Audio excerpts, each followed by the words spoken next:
बिस्मिल्लाहिर्रहमानिर्रहीम। अस्सलाम वालेकुम क्लास। बच्चे आज हम लोग स्टार्ट कर रहे हैं लेक्चर नंबर 8। आज बच्चे हमने पढ़ना है बायोडाइवर्सिटी। सबसे पहले देखते हैं कि बायोडाइवर्सिटी है क्या। हमने स्टार्टिंग पे ये टर्म यूज़ की थी, बायो मीन लाइफ और डाइवर्सिटी मीन वैरायटी।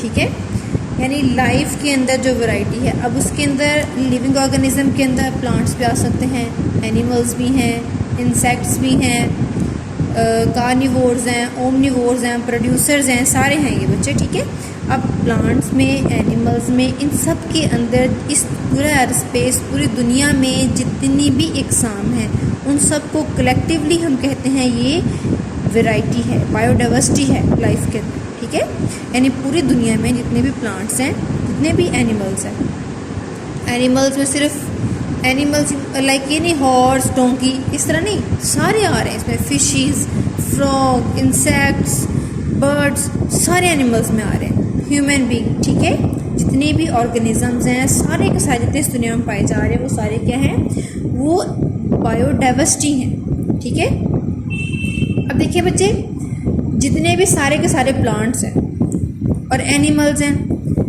अब उनको रहने के लिए स्पेस भी चाहिए। ठीक है, स्पेस का मतलब है उनका जो हैबिटेट है, इसमें वो रहते हैं। ठीक है, अब आज से कोई 10,000 ईयर्स अगो पहले की बात है, तब इस पूरी जो ये ज़मीन है, इस पे जितने भी इंसान थे उनकी कितनी तादाद थी, उनकी थी 5 मिलियन लोग थे जो 10,000 ईयर्स अगो पहले थे। और अब की बात अगर देखें हम लोग अब कितने हैं, तब सिर्फ 5 मिलियन पीपल थे। 10,000 ईयर्स अगो कितने थे, 5 मिलियन पीपल थे। और अब देखें तो अब कितनी है टुडे, अब है 700 मिलियन। अब खुद सोचें कि 10,000 ईयर्स अगो 5 मिलियन लोग थे, अब कितने हैं, 700 मिलियन लोग हैं। ठीक है, अब इतने लोगों को रहने के लिए क्या चाहिए, जगह चाहिए। ठीक है, अब देखें ना, जिस तरह सिटी में है कि पहले एक जगह होती है, वहाँ पे फसलें उगाई जाती हैं, वहाँ पे दरख्त होते हैं। जब इंसान वहाँ के रहना शुरू हो जाता है, वो कॉलोनी बनती है, तो वो दरख्त और हर चीज़ साफ़ कर दी जाती है। अगर वहाँ पे कोई किसी जानवर के रहने की, ज़ाहिर बात है, जब वहाँ पे दरख्त होंगे, वो फसलों वाली जगह होगी, एक तो प्लांट की डाइवर्सिटी वहाँ पे है। ठीक है, प्लांट की इतनी सारी नस्लें तबाह हो जाएंगी। फिर उन प्लांट्स के अंदर बहुत सारे बर्ड्स रहते होंगे, एनिमल्स रहते होंगे, उनकी रहने की जगह भी तबाह हो जाएगी। जब उसको हम क्लियर करके वहाँ पे घर बनाएंगे, कोई फैक्ट्री बनाएंगे, कोई इंडस्ट्री बनाएंगे, तो वो सारी जगह क्या हो जाएगी, साफ़ होके वो इंसान के रहने की जगह बन जाएगी। लेकिन उस वजह से कितने सारे एनिमल्स और प्लांट जो हैं उनकी डाइवर्सिटी तबाह हो जाएगी। अब जिस तरह इंसान जो है उसकी आबादी बढ़ती जा रही है, उसी तरह जो एनिमल्स डाइवर्सिटी है और प्लांट की जो डाइवर्सिटी है वो क्या हो रही है, वो ख़त्म हो रही है, वो तबाह हो रही है। उनके रहने की जगह जो है वो ख़त्म होती जा रही है। जब किसी जानदार की रहने की जगह ख़त्म हो जाएगी, उसका जो उसकी फूड सोर्स है वो ख़त्म होना शुरू हो जाएगी। ज़ाहिर बात है, वो डाइवर्सिटी जो है, फिर वो जो एनिमल्स हैं, प्लांट्स हैं, वो सारे क्या होंगे, वो डिस्टर्ब हो जाएंगे। आहिस्ता आहिस्ता उनकी तादाद में कमी आती जाएगी। अब देखिए बच्चे, यहाँ पे 2 वर्ड यूज़ होते हैं, एक है एक्सटिंक्ट स्पीशी, एक है इंडेंजर्ड स्पीशी।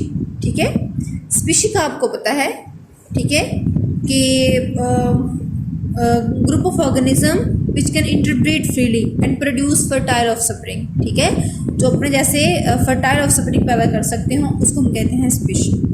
यानी एक स्पीशी जो है, एक तरह के सारे ऑर्गेनिज्म होते हैं, like human belong to one species, sparrow belong to one species. अब अगर हम एक स्पीशी की बात करते हैं, lion belong to one species, tiger है, लॉयन है, पांडा है, ये सारे क्या हैं, ये एक स्पीशी हैं सारे जो हैं।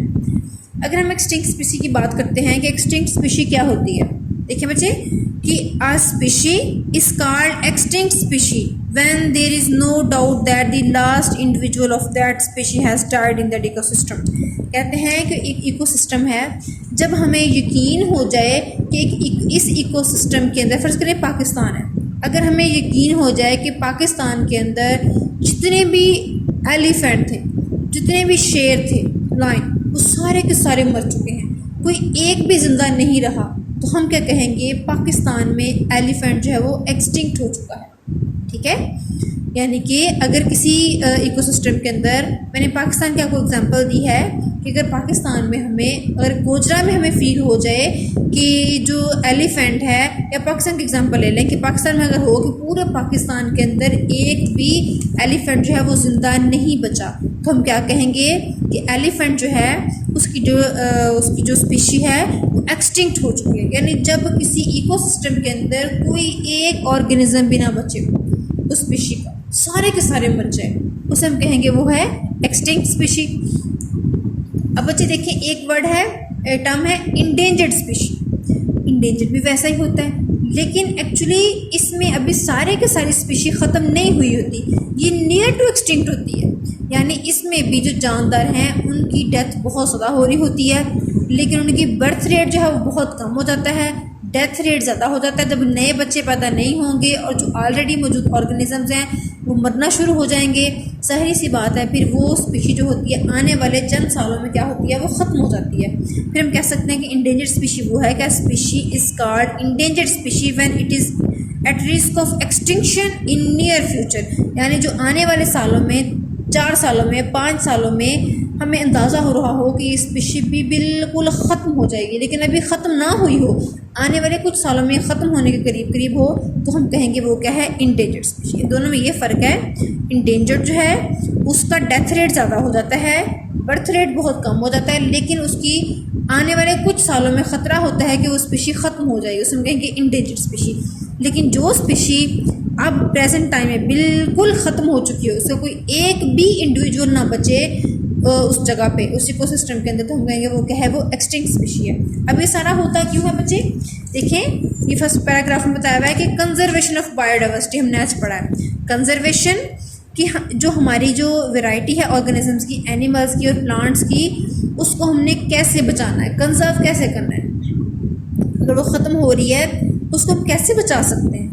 ठीक है, उसको हम स्टडी करने लगे हैं कि during the last century loss of biodiversity has been increasingly observed, कि कुछ ये जो पिछली सेंचुरी गुजर चुकी है उन्होंने देखा है कि जो हमारी डाइवर्सिटी है प्लांट्स और एनिमल्स की बहुत जल्दी ख़त्म होती जा रही है।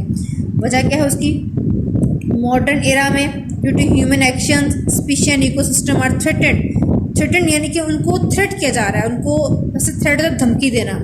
अगर हम किसी का घर तबाह कर दें, इट्स मीन हम उसको थ्रेट दे रहे हैं। अगर हम किसी जगह से प्लांट ख़त्म कर देंगे तो हम क्या कर रहे हैं, हम किसी एनिमल का घर तबाह कर रहे हैं एक्चुअली, तो हम उसको थ्रेट दे रहे हैं। ठीक है, with destruction of to an extent rarely seen in early history, कि हम जो अब वाला टाइम हम देख रहे हैं कि इसमें क्या होता है कि हम बहुत सी जगह को क्लियर करके वहाँ से प्लांट्स हटा के हम वहाँ पे अपने घर बनाने शुरू हो गए हैं, उस वैसे ही सारा कुछ हो रहा है। अब देखिए यहाँ पे डेफिनेशन दी हुई है एक्सटिंक्ट की, क्या species that is no longer lives in an ecosystem is called extinct in that ecosystem, कि एक स्पीशी जिसको हम पे चल गया पता कि अब वो इस इकोसिस्टम में एक भी उसका इंडिविजुअल मौजूद नहीं रहा, तो वो क्या है, वो एक्सटिंक्ट हो चुकी है। वैसे उसकी डेफिनेशन ये वाली है, एक्सटिंक्ट स्पीशी की डेफिनेशन ये वाली है, और ये है इंडेंजर्ड स्पीशी की डेफिनेशन।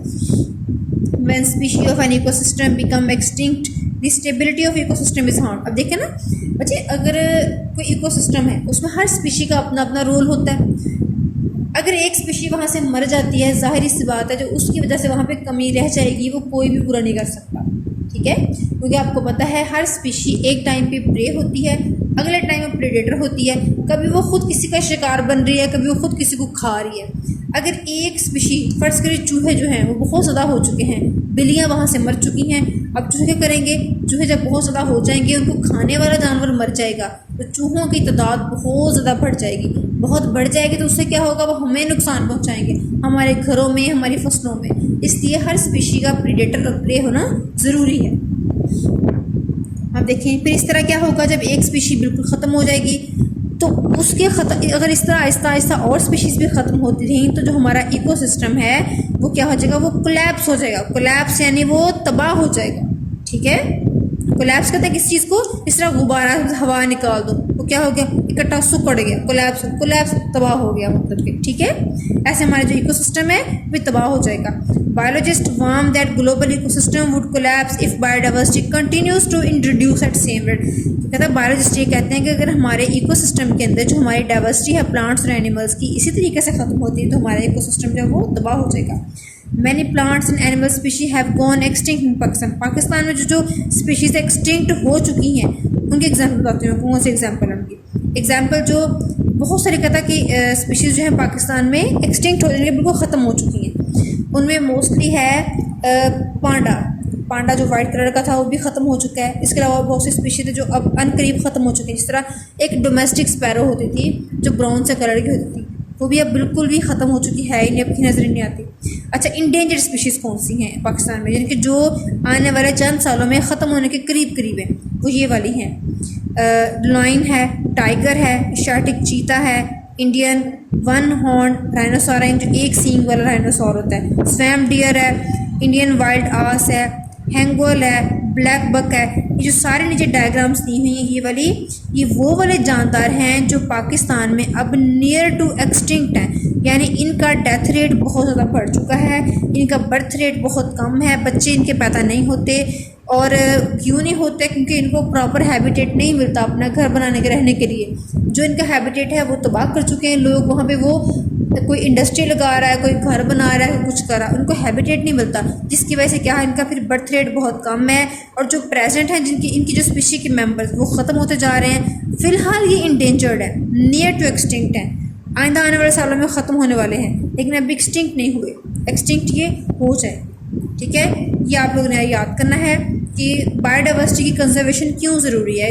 उसको आपने ये सारा पैराग्राफ याद करना है कि ये इसकी वजूहत हैं, इंडेंजर्ड स्पीशीज़ की एग्जांपल है, ये आपने याद करनी है, इकोसिस्टम की डेफिनेशन याद करनी है और स्पीशी की डेफिनेशन याद करनी है। अल्लाह हाफ़िज़।